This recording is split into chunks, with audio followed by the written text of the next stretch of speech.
Strange to see a small nobody here. Are you doing an introduction, or are we just starting? We've already done the ground rules, so you can get started. Okay. We ready? All right. Before we begin, I'd like to pause for a moment to reflect on the over 14,000 Americans we've lost to this virus over the past several weeks. They and their loved ones are in our thoughts and prayers. This is a tough time for our nation, but with the incredible work of our medical professionals, we shall overcome this challenge, just as we've overcome all others we've faced throughout history. To those who wish us harm, make no mistake, even with the challenges that this disease has brought to our shores, the Department of Defense stands ready to meet any threat and defend our nation. Over the last 4 years, we have rebuilt our military from the negative effects of sequestration. We have more people, more advanced equipment, more munitions, and are better trained. If our adversaries think this is our moment of weakness, they are dangerously wrong. Just as the men and women of our military protect our nation, we continue to take measures, as we have since late January, to protect our military and civilian communities around the world as we seek to operate safely in a COVID environment. For example, we issued stop movement orders, raised the health protection level, are executing social distancing, wearing face masks, testing, canceling or modifying exercises, maximizing the use of telework, and taking actions to isolate where appropriate. Because we are not only continuing to defend our nation, but also supporting state and local authorities, DoD personnel may well have a higher rate of infection. But given our demographics of our population, we will also have a lower hospitalization rate. To date, of our 1.4 million active duty members, 64, or less than 1/100th of 1%, currently require hospitalization. But we watch this very closely. We are committed to world-class medical care for all of our affected service members. We will continue to protect the force so they can continue to protect you. While we continue doing everything we can, as we have since the beginning, to support state and local efforts by providing 4 key resources: emergency sites, emergency supplies, emergency staff, and emergency science. With respect to emergency sites, we have provided 2 hospital ships, 4 Army field hospitals, 2 Navy expeditionary hospitals, and 8 new urban medical task forces created by the Army. One of our ships, the Comfort, which is now providing ICU support to patients in New York City, was pulled out of maintenance, deployed, and arrived at New York City 2 weeks ahead of schedule. We also have over 15,000 members of the Army Corps of Engineers working across the country, building over 16,000 hospital beds, and conducting over 800 site surveys to determine additional hospital space. For example, the Javits Center will soon have 1,750 beds and 96 intensive care units, making it one of the largest hospitals in America. With respect to emergency supplies, the DoD is delivering supplies across the country to include 400 ventilators that are deployed with our forces and another 500 ventilators to the New York metro area for distribution. We have flown 4 million test swabs to FEMA and HHS and provided 10 million N95 masks, 3.1 million to New York City, and 6.9 million to over 16 other states. With respect to emergency staff, we have 28,000 National Guards supporting the states and thousands of medical personnel deployed to Washington, California, Texas, Louisiana, New Jersey, New York, and Connecticut. This includes military doctors and nurses embedded in New York City hospitals who only days ago volunteered and were mobilized from their homes across the country. Finally, with respect to science, our military researchers are working closely with the CDC to advance vaccine and therapeutics developments. We've worked hard to provide the support, emergency sites, supplies, and staff in advance of peak needs in each region. And when the pressure on those areas subsides, we will move these resources to the areas that need them next. DoD is all in. We will take care of our people, continue our national security mission, and support President Trump's whole-of-nation effort to combat COVID-19. In closing, I'd like us to remember that the amazing men and women of our military are highly trained and have repeatedly proven capable of overcoming hardships, adapting to adversity, and accomplishing the mission in spite of significant obstacles. This current crisis is no different. we are and will remain prepared to prevail in any conflict, anytime, and anywhere. With that, I'll turn to the Vice Chairman of the Joint Chiefs of Staff, General Hyten, to say a few words before we take questions. Thank you, sir. Good morning, everyone. Our military remains ready and continues to operate around the globe. That includes providing personnel, supplies, and support to the public health crisis here at home. Our top priority is the safety and protection of our troops and families from COVID-19. Every day, leaders across the service balance mission requirements while protecting our service members' health, and I believe we're striking the right balance. Our military continues to support the whole of government response to COVID-19.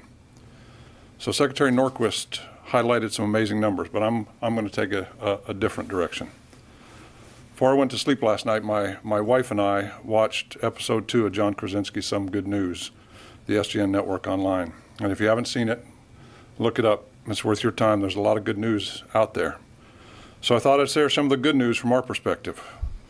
I'd really like to highlight some of the stories of our people, because we have almost 50,000 deployed right now on this mission, and over 30,000 are from the Guard and Reserve. So, a guy named Colonel Hans Otto from the 45th Airlift Wing in Ohio put together a group of 7 volunteers. He's a reservist. They called themselves the COVID Commandos. Just 4 days ago, on the 5th of April, their team, 1 doctor and 6 nurses, packed their bags, said goodbye to their families, deployed to New York with 24 hours notice. Incredibly, one of those 7, Lieutenant Jennifer Garretson, only had 6 hours notice when one of the original team members was unable to make it. These 7 great Americans are now working today in Lincoln Hospital in New York. Their deployment is part of a larger mobilization package of more than 1,000 reserve medical professionals from across the nation deployed to New York over the last few days in support of COVID-19 response to take care of their fellow Americans. So here's some word from Lieutenant Garretson. She was covering a 12-hour overnight shift in the intensive care unit at the Wright-Patterson Medical Center near Dayton, Ohio over the weekend. She says, quote, "They called me during the shift and asked me if I was willing to go, and I said yes, so I thought I was going to leave on Monday." She finished her shift at 6 a.m. on Sunday, went home to her family. 3 hours later, she got another call, and so she says, "When I hung up the phone, I just looked over at my husband. I told him, they want me to leave today." So he said, "Let's go get you packed." And she was on a plane that afternoon on the way to New York. And the next day, she's going to work in the New York City hospitals. And there's been thousands of stories like that since the President mobilized the reserve on the 27th of March. Think about it, 27th of March is not that long ago. And now we have thousands of reservists, medical professionals deployed all over the country, but in New York in particular, from their normal life at home to the middle of New York in hours or days, right to work, leaving their families, leaving their homes, running towards the trouble. They're moving fast to help their fellow citizens in a time of crisis. They're helping to support the heroic doctors and nurses already there who are tired, who've been fighting that disease for the last few weeks, and they need support. That's what they're there for. And it's just a few examples of the sacrifice that citizen airmen, citizen soldiers are making from all units in order to fight and improve the lives of Americans. The U.S. military and the American people are incredibly resilient and thrive under adversity. And I want to assure you that the impact of COVID-19 is felt across every component, every service member, every element of our nation, but we'll continue to confront the pandemic head on, and we'll be even stronger after this is over. So I want to close by crediting all our servicemen and women, the 50,000 in harm's way right now, especially those reservists and guardsmen who are running to the sound of trouble with almost no notice. I want to recognize each and every one of these great people who are in the fight, because a nation's strength comes from its people. Those who have had the privilege to wear the uniform for our country are sworn to support and defend the Constitution, the nation, its people. We've done it for over 250 years in times of war, in times of crisis, in times of emergency, and we're going to do it again in the face of this pandemic. So when we work with FEMA and the other interagency partners, we're going to prevail in the end. So with that, we're happy to take your questions. Thank you. We'll actually start on the phone lines. Bob Burns, AP. Good morning. Thank you. I'd like to ask each of you a question related to the Theodore Roosevelt situation. General Hyten, do you believe there's reason to think that this TR experience of a COVID virus outbreak while at sea is likely to be repeated on other deployed ships? Or to put it another way, do you think this is a one-off, or is it a harbinger of trouble to come? And if I may ask a question also of Secretary Norquist, the Pentagon's line thus far in the COVID period of the past month or two has been that it has had no significant operational impact. But clearly it now has by sidelining the TR, which has more than 400 of its crew members now infected. Are you and Secretary Esper rethinking your prognosis on the likely operational impact on the military as a whole in coming weeks? Thank you. So thanks, Bob. So from my perspective, I think it's not a good idea to think that the Teddy Roosevelt is a one-of-a-kind issue. We have too many ships at sea. We have too many deployed capabilities. There's 5,000 sailors on a nuclear-powered aircraft carrier. To think that it will never happen again is not a good way to plan. What we have to do is we have to figure out how to plan for operations in these kind of COVID environments. And so when you look at the numbers off the Theodore Roosevelt, we've tested almost the whole crew now. We still have about 1,000 tests left to report out, but 3,170 of the crew tested negative. 416 have tested positive. 187 of those were symptomatic. 229 were asymptomatic. We still have 1,164 pending results, and we've now had one hospitalized and one in the ICU. So this is an interesting set of data. It's interesting for the country, but it's interesting for us. We have to figure out how this impacts our population, which tends to be a very young, healthy population. How do we operate that? How do we quarantine a ship before it goes out? How do we consolidate the ship so we can operate? How do we do that on a nuclear-powered carrier, on a nuclear-powered submarine? How do we do that with our bomber force, our combat arms force? How do we do that with our fighters, our ICBMs? We have to work that across the board. So this will be a new way of doing business that we have to focus in on, and we're adjusting to that new world as we speak today. So I think the first thing to understand is the ship went into port as an abundance of caution. If that ship had been heading into combat, it's fully capable of performing its mission. If there was a need for it to deploy right away, it would be able to do so. But what we're going to continue to need to do to maintain that level of readiness is, as the Vice Chairman talked about, we have put in place screening and other procedures to be able to protect submarines and others, and we're going to continue to evolve those as our information and knowledge of the disease and the way it spreads is understood. But so far, even in the case as dramatic as this one, if there was a conflict, that ship was capable of going into the fight. May I ask a quick follow-up? Good.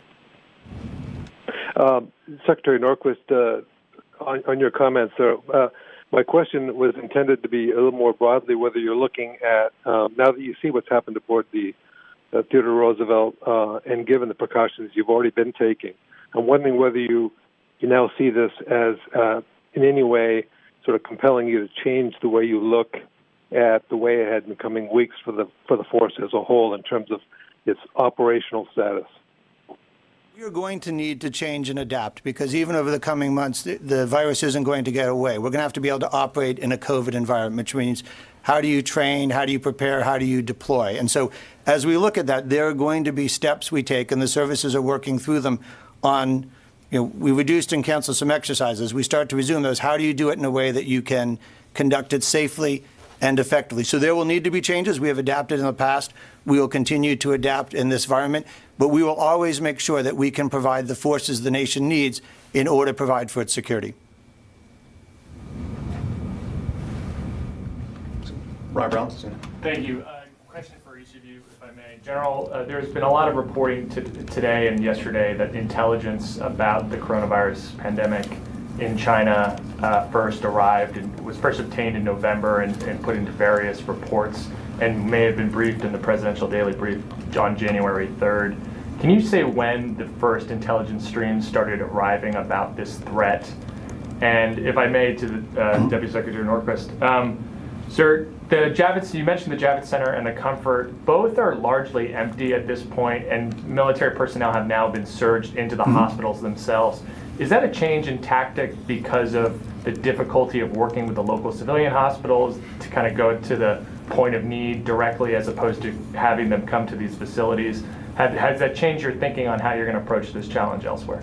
So let me do this. I'll go ahead and answer the first, and then I'll let the chairman address both of them. So we have evolved our response to the crisis as the situation rolled. So originally the goal was maximize the number of beds. And so the answer is we deployed the Javits. It was going to be a non-COVID facility. Over time, what we started to see was because of everyone staying at home, car accidents were down, other injuries were down, the demand for a trauma center was lower. So we reconfigured the Javits, spread the beds out, made them available. Our goal in each of these steps, and what we've successfully done, is stay ahead of the demand signal, be able to be there so that when the New York hospitals get full, they can move capacity to us. And they're doing some of that. But what we're seeing is that inside New York City, many of the hospitals are still able to manage the workload. What they're suffering from is doctors getting sick or nurses or capacity. And so the request has been, hey, rather than trying to always move the patients to you, when we have gaps, can you move the doctors to us? And so this is under Northcom. They're the ones who lead this for us. And so they have adjusted each step of the way, and we are pushing more and more of our medical people into the hospitals to back up and provide support for those who've been working there for incredible hard and long hours, providing them either relief or when they go down sick that somebody can stand in their place. So it's an adaptation, and we'll continue to change as the situation changes. Well, let me turn it to the Vice Chairman to both your first and any follow-ups on that topic. So I'll follow up on that real quick. I think that just shows the strength of the military capabilities we deploy in. We've gone from trauma to COVID recovery to COVID hospital to COVID trauma to deploying doctors forward to we have spun on a dime as the demand signal changes. And as the Secretary said, the whole goal of what we're trying to do is just to stay ahead of it. Always have that relief valve. If something goes bad, we are there and ready to support that. So I think that shows the strength of the military capability that's up there. Now, concerning the intelligence reports, first time I saw this when I read it in the news, but I can tell you we went back and did a deep dive into everything that we could find. And normally we don't talk about intelligence reports. I think you saw the formal statement this morning. But I'll expand a little bit, and I'll tell you, we went back and looked at everything in November, December. The first indications we have were the reports out of China in late December that were in the public forum. And the first intel reports I saw were in January. And we've looked at those in detail. So that's all I know right now. We'll go to the phones again. Aegis with Reuters. Sure. Thank you. Two quick questions. Firstly, Mr. Secretary, you said the TR could still go into battle if needed. How is that possible if 10% of the crew is tested positive and sidelined? I just don't understand how it can still be operational. And second question is, do you expect the stop movement order, which was for 60 days, do you expect that to be extended, and how long would that be? So there's two parts to that. One is you have people who are testing positive. A significant percentage for the military are asymptomatic, don't have symptoms. Others have mild flu-like symptoms, the sort of things that our fleet is normally used to dealing with. Our ships have ICU capabilities on carriers and others, so if it had to go, it could. Now, we want to be attentive. We want to provide the extra level of security and safety that we can do. That's why we're taking the steps we have. But the military has had to deploy and recognize it and fight in regions where viruses and diseases are widespread. So we have capability of doing that. We will do it if we need to, but in this case, we want to make the extra level of safety. With regard to stop movement, that's something we continually look at. What are the criteria under which we would be able to resume movement? And this includes both deployments as well as PCS movements. And so we're going to continue to look at whether the disease is continuing to spread or whether it started to decline, what locations are affected, the ability to get transportation and other things up and running. And we'll make that adjustment as we see the data and the information showing that it's safe to resume those operations.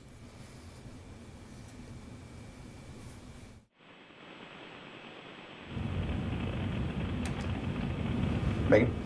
Megan Myers, Military Times. So most of the states and big cities have put together projections for when they think that their infection rates are going to hit their peak. Mm-hmm. Has the Defense Department put together anything for the personnel here, keeping in mind that everybody's very spread out? By here, do you mean the Pentagon itself, or? The Pentagon, but military personnel all over the world. So we track both those projections, and we have internal models that we have developed that parallel with them to try and look at both the spread of the disease inside of our force. And as the Vice Chairman, we look at the hospitalization rate for ours. So we have a significantly lower hospitalization rate per positive than you would find in others. But that's, of course, the nature of the disease. It predominantly affects people, or most damaging to those in 60s, 70s, and 80s, but even young people affected, just not on the same scale. We monitor what's happening here. We've adopted, a while ago, procedures to keep people 6 feet apart, separate offices, make sure that if individual organizations are affected, that it doesn't take down offices near them. But we will monitor that. And many of our local communities, their data looks very much like the city or state that they're located in. So overall, do you think, New York City, this is supposed to be their worst week, some other cities it should be later this month. Do you have a projection for when the worst week or couple of weeks might be? So the worst week because of New York City is likely to be this week and next week because their numbers are so much larger. What we will see over time is whether the other cities that come up next peak as high as a percentage of the population as New York City did, or because they're coming after many of the social mitigation measures were put in place, they may peak, but at a much lower level. And so we will watch that. We work this very carefully with the CDC and others, and we share data and research on this to make sure we're tracking, where do we go next? So, for example, when Washington State had the first breakout early on, we deployed Army field hospitals there. Got their head. They didn't. Those are now being released, so those will be free to go to the next likely hotspot. And we're watching New Orleans, we're watching Detroit, we're watching some of those other areas. Sure, but for Defense Department personnel, New York City's not a force concentration area. So I mean, for places where there are service members, how do you think that's going to play out?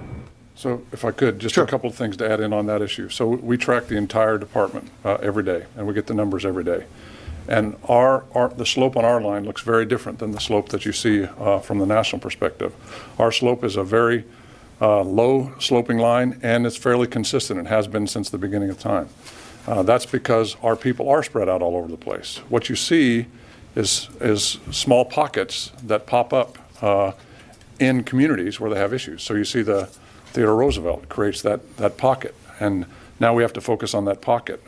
We have a couple other small pockets that not the size of the Teddy Roosevelt, but small, that we have to focus in on and make sure that we close those things off and understand what those things are.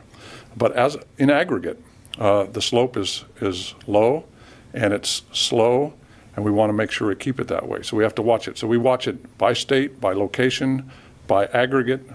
We watch our military members, our reservists, our dependents, our guardsmen, the whole 9 yards, every way you can look at it, so that we see anything that pops up, we can focus on that and make sure it doesn't expand across the force. Missy Ryan, Washington Post. Hi, thanks for doing this. I have a question for General Hyten. How you said that the military would come out of this stronger than it had been. But at the same time, there obviously is a huge disruption to training and exercises, and to some effect on accessions and all of that. How is the military tracking or assessing what is likely to be the impact on readiness or the capability as the weeks turn into months here? How are you guys trying to understand what that is? And then the second part of my question would be, are you worried that the response to the coronavirus in the United States being a sort of decentralized state-by-state response with the potential for states to pull back on their distancing measures, are you worried that the nature of that response has the potential to prolong this crisis and in doing so impact DoD's ability to focus on its core mission? Thank you. So I'll start with the answer on readiness first. We watch the readiness of the force every day, and the readiness of the force in aggregate has not dropped as we've gone through this. That's something that we have to watch very, very closely. We want to make sure that now we have, again, these small pockets where we have issues. We have, the Theodore Roosevelt would have been coming off their port call in Guam and back out to sea now under the normal schedule. So there is a degradation there in the Pacific. So we have to watch that very closely. But in aggregate, our readiness numbers, because the numbers that we still have across the force are small, our readiness is still full up. The challenge that we face as we go into the future, because we've had to cut down the pipeline into basic training in order to make sure that the folks that go into basic training go into basic training in a safe, secure way. So each of the services working in a different way have constricted the pipeline of folks coming in. What that does is that we expect, thousands of people to come into the military every week. That every week it happens. Thousands of new people come into the military every week. That's now cut back. For a short period of time, that's not a big issue. If that continues long, then all of a sudden our numbers come down, and that will eventually impact readiness if it goes on month after month after month. But as we sit here right now, readiness is full up, ready to go. We have to watch that and make sure we have a lot of tools to make sure that we preserve our readiness, and we'll use them if we have to. But right now we're actually in pretty good shape given the nature of the crisis that we're in. Mr. Secretary, did you have any? No, I think that the comment you made about the different responses, so we've seen great support across the country from the governors. Everyone is taking this seriously and responding accordingly. FEMA Administrator Pete Gaynor has been leading that coordination effort under FEMA, has been doing a fantastic job, and we fall in on this. So there is a coordination effort. We are part of it. We are in support of FEMA and HHS, and I think they have very good relationships with the states. And you've seen that with states receiving supplies, returning supplies. Everyone's got the data to see how the disease is moving. And when we learn about it, people are adjusting. So I am confident in our ability to work closely together to make sure we respond to this properly. And then the second part of your question, where you talked about the 50 states going different directions, I think you heard Dr. Birx talk about it last night in our press conference. It's actually pretty cool to see everybody just kind of go all in on social distancing, all in on masks, all in on all the things that we have to do, and you can see the country responding. Now we have to continue to watch that. We have to make sure we understand where our force is, how our force is. Our force is part of local communities across this country. We have to watch that as it goes on, but it's pretty cool to see the country respond with pretty unanimous view of how we have to deal with this crisis as we go on right now. But we'll continue to watch that every day as we go forward. Courtney Hubie, NBC. Hi, thanks. Just one more on the TR. The sailor was found unresponsive in his or her isolation room or barracks room. Are you confident that they're getting, the people who are there and have tested positive and are in isolation are getting enough medical attention? Are they being checked on enough? Can you walk us through sort of how that's working? Are they in like a barracks on base, and how often are they checked on, those people who have tested positive, symptomatic or asymptomatic? So the Navy has a process in place. I'll let the Vice Chairman walk you through the details of how they do that. So, from a broad perspective, the sailors that are off the ship, there's 2,700 sailors that are off the ship now. If you think about 2,700 people going on to an economic structure the size of Guam, that's a pretty significant impact. So those sailors are all over the island. They're in houses, they're in hotel rooms, they're in different places, and there are teams of medical professionals that check on those sailors twice a day. And that's the procedure that the Navy put in place to make sure we walk through that. That's the procedure that was followed. And sadly, this morning we had our first hospitalization of the one sailor.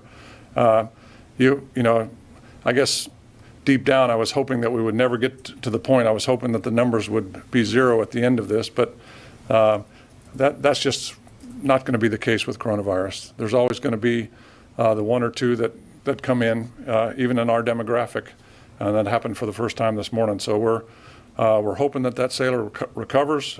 We're praying for him and his family and his shipmates. But the Navy put together a good plan, especially given the challenges of putting 2,700 sailors into Guam. So even the ones who are symptomatic, who've tested positive and are symptomatic, they're checked on twice a day, and you feel like that's good enough to ensure that their health is maintained? One of the challenges is trying to watch the world from the Pentagon. The Pentagon is one of the worst places in the world to try to figure out exactly what's going on. So that's why the Navy is in charge of this. The Navy's running it. The sailors are not by themselves either. They have buddy systems that are watching for each other. It's not just waiting for the medical folks to come out every 12 hours. They got buddies that are around all the time. This particular one happened from night to morning, but there were buddies around, and the buddies found him. So it's not just a singular issue with waiting for a twice-a-day medical team. We just make sure the medics actually look at them twice a day. Mm-hmm. Laura Seligman, Politico. Hi, thanks for doing this. I was wondering if you could give us an update on the situation on the Nimitz aircraft carrier. Is there an outbreak right now, and how many crew members have displayed symptoms? So the Nimitz is getting ready to go to sea. When you think about 5,000 sailors getting ready to go to sea, you don't just get a hotel and put them in one hotel. That's a significant challenge. So they've been I'll say isolated on the ship, getting ready to go, and there's been a very small number of breakouts on the Nimitz, and we're watching that very closely before the Nimitz go out. But it's not a huge breakout. It's not a big spike at this point. There's been physical separation of sailors on that ship. So we don't have any more details on that, but it's something that we'll watch very closely. Again, that'll be a Navy issue and a Pacific issue to make sure we understand what that is before the ship goes to sea. And if I could just follow up really quickly, can you say how you plan to mitigate the potential gap in force projection around the world, with now several carriers and other ships having COVID outbreaks to various extents? So the mitigation methods vary by platform, depending on the ones with the smaller crews. There's isolation before they deploy, so that you know before you put them underway. For the larger ones, you have to take a different approach.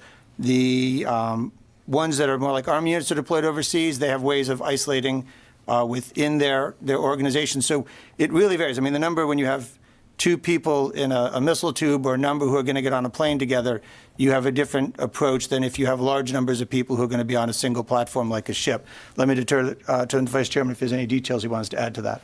So, we're going to have to look at it case by case and develop adjusting protocols as we go forward in the future. I think testing, as testing ramps up in this country and we get more point of care testing, I think that's going to be a key piece of the puzzle to ensure that our deployable capabilities are ready. But the one thing I'll tell you is that one carrier, as mighty as that carrier is and amazing as that carrier is, it's a small fraction of the combat power that the United States brings to a puzzle. We have a joint force, Army, Navy, Air Force, Marines, that we can bring to bear on any problem. So if we have a challenge with a carrier, we have long-range strike, we have bomber capabilities, we have a number of different capabilities that can back that carrier up. We use the entire joint force to make sure that we're ready at all times. But this also gets to, just to follow up, the importance of the data and the data analytics. As we learn more about how long the virus develops before it shows positive, how early can somebody pass on symptoms, on the age groups that we are predominantly dealing with in the military, what's the likelihood of somebody needing hospitalization? Because there is a capacity on every ship to deal with people who are sick. We have that as a normal feature. So as we start to learn and understand more data from the disease, from more cases, we can better model what the mitigation measures are and how to reliably implement them to make sure we're getting the effectiveness we're looking for. So we're erring on the side of caution right now because of the situation in the world. If the situation in the world was different, we'd be more aggressive with our people. But right now, since we're still learning about the disease, we're taking a step back and being very cautious to make sure we take care of our people. Because the one thing is if we're not healthy, we can't defend the nation. If we're not healthy, we can't support New York. So number one right now is understand the disease and take care of our people. That's why it's the Secretary's number one priority. Tony Bertuga.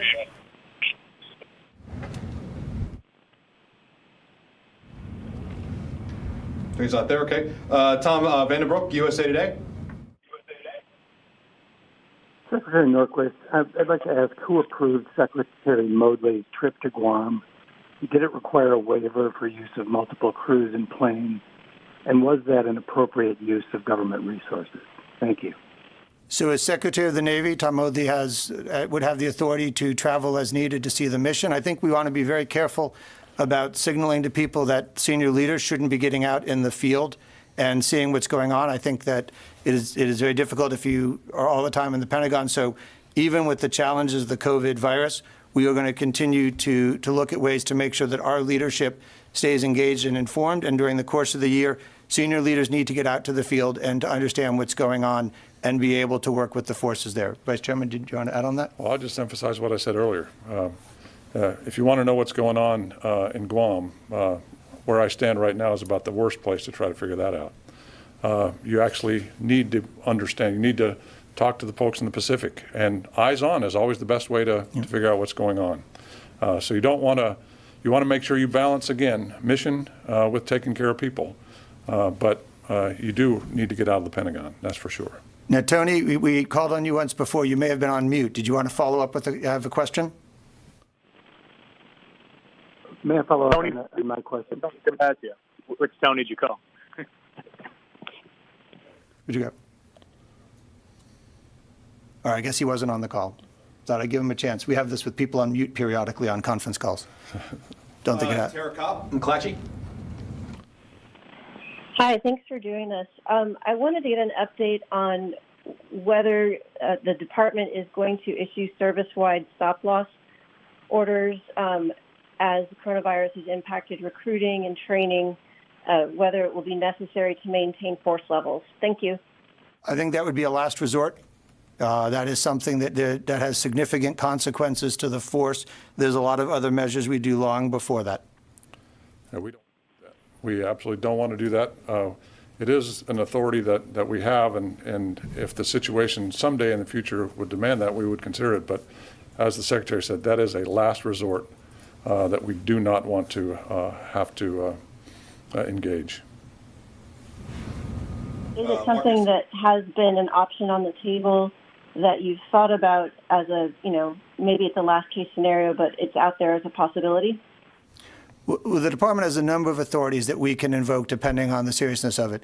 The stop loss would be one of them, but it's not, as we said, it's a last resort. We have a lot of other things we do first. Well, one of the cool things we're doing now is that we're just asking people to voluntarily extend. And it's amazing how in a crisis, people in large numbers voluntarily extend. All those people I was talking about in my opening remarks that volunteer to come on, that's volunteerism. So the first thing we have to do is ask people, will you volunteer to extend? And people are doing that. So if we get enough numbers out there, we'll never get to these last resort items, and that's our desire, to never get there. To the phones again. Marcus Weisberger, Defense One.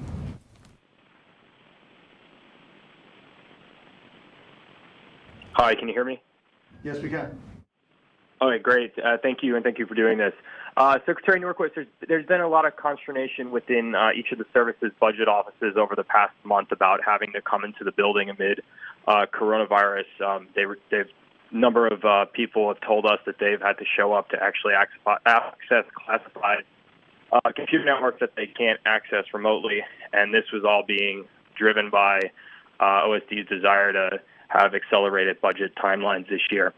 I know last week you issued a memo actually instructing folks to that their POM submissions would be not due on June 1 anymore, so that more people can work from home. So can you maybe walk us through your reasoning for changing the deadline? How many people do you see that this might actually remove from the building? And just what was the whole purpose of the accelerated timeline this year? Thank you.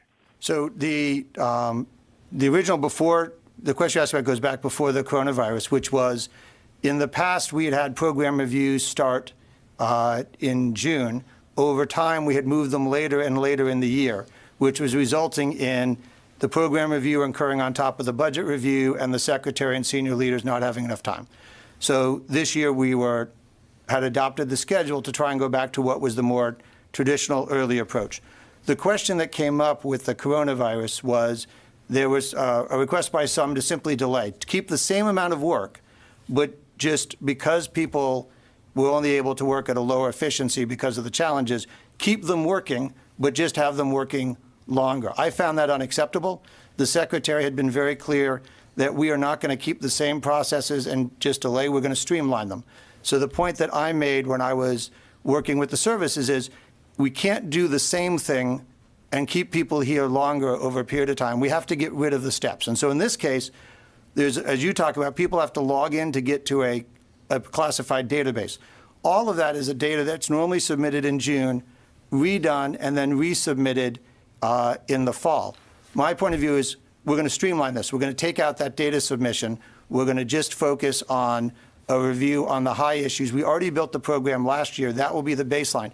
So what we've done is we've removed steps to lower the level of work that is required so we can stay and do the review, but people don't need to come in. They don't need to access the database. So what my concern was a delay was going to keep those people working just with more time. I wanted to remove the steps, and that's what we've implemented in order to allow more people to telework, more people to be able to focus on the higher issues and still have time to do the decision. So we will look at other processes inside the Pentagon and ask the question, how do we remove steps and streamline them? Because simply delaying in the hopes that June or July is going to be an easier month is probably not a good strategy. We have time for one last question. We'll go to Sylvie with AFP.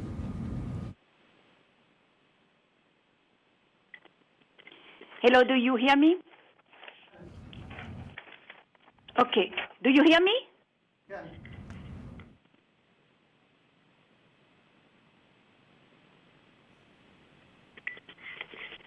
Hello? Hello. We can hear you, Sylvia. Okay. I would like to know, I want a precision about the number of symptomatic on board in Guam from the TR. I wanted to know how many symptomatic and how many beds were available on the TR. I wanted to know if the capacity of the ship was enough to take care of all the sick people without going on the shore.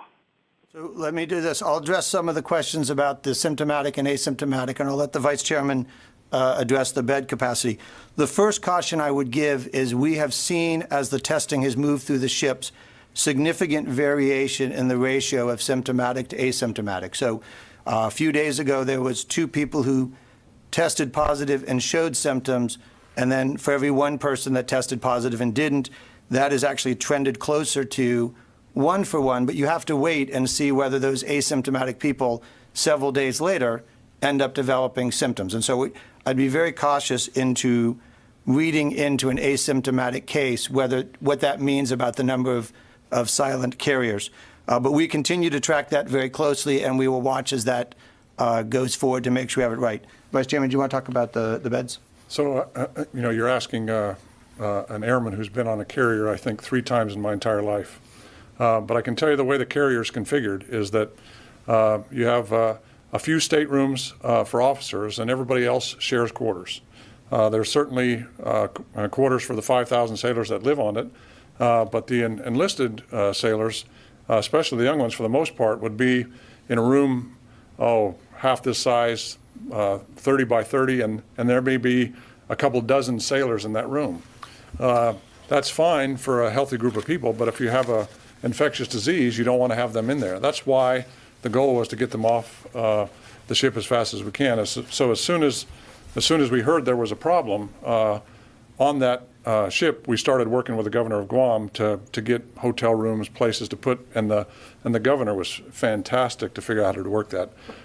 We were working that before the ship even got back to port. I know the folks in the Pacific were working that hard because you didn't want to have them all together. But there's always berthing space on the ship. It's just not good berthing space if you have an infectious disease, which is why we've worked so hard to get them off the ship.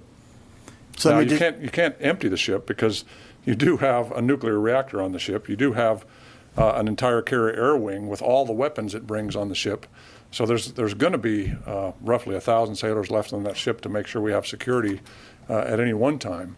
But nonetheless, with 1,000, there's rooms to segregate the sailors that are left. So let me just close by thanking you for being here and helping get the message out to people. And for those watching, let me issue a thank you to the first responders, those who, as the Vice Chairman noted, answered the call and have deployed to the hospitals. We appreciate the hard work you do, and we will continue to support you. So thank you, everyone, very much. Appreciate it. Thank you.